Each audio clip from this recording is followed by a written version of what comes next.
That was the two guys from Petra with We Cry Holy.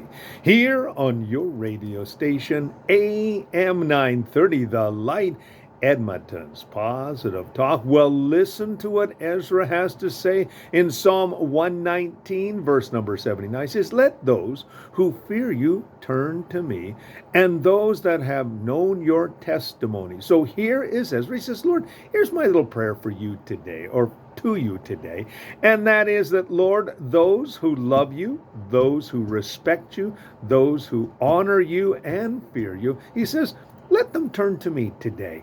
And those who have known your testimony, he says basically this: I want to teach them that which I've received. Now, Ezra, of course, that was his role and responsibility during the time of Zerubbabel and other leaders as well, such as Nehemiah. And his responsibility was to bring the word of God to that generation. And he looked at his task with great zeal, but also as well a great responsibility. He knew that his own life had to reflect the Lord. He knew that integrity, honesty, and accountability, transparency was the way to go. He knew that you had to be the same person in private as you were in public. We often have these public personas and private personas, and sometimes we don't find that they actually meet.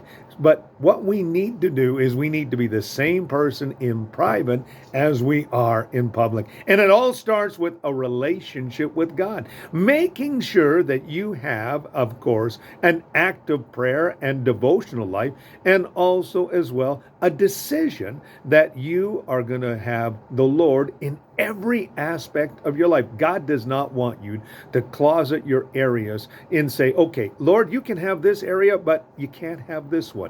No, the Lord needs to have access to every area of your life. Your thought, your words, your deeds, your attitudes, and your motive. And then you can be like Ezra or the Apostle Paul, who said in 1 Corinthians 11:23, that which I've received, I will pass unto you. These men knew their responsibility, and they also knew the power of, influence, and they wanted to impact their world. And that should be our desire as well. So here is Ezra saying, Lord, those who love you, let them come to me, and I will help them to find out the testimonies of God.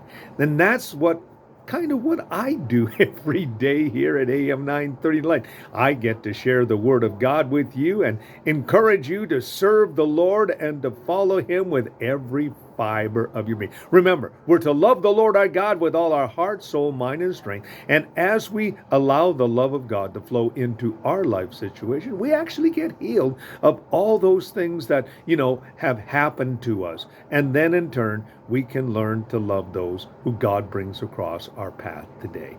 The path of love is the way to go. And of course, it is receiving that wonderful communicated attribute of God called love and allowing it to have its full impact in our lives. That's what Ezra was getting across today. And that's what we're sharing with you today here on your radio station, AM 930 The Light, Edmonton's Positive Talk. And now we have Liz Fitzgibbon with You Are My Strong Tower. And it's all here for you on your radio station, AM 930 The Light, Edmonton's Positive Talk.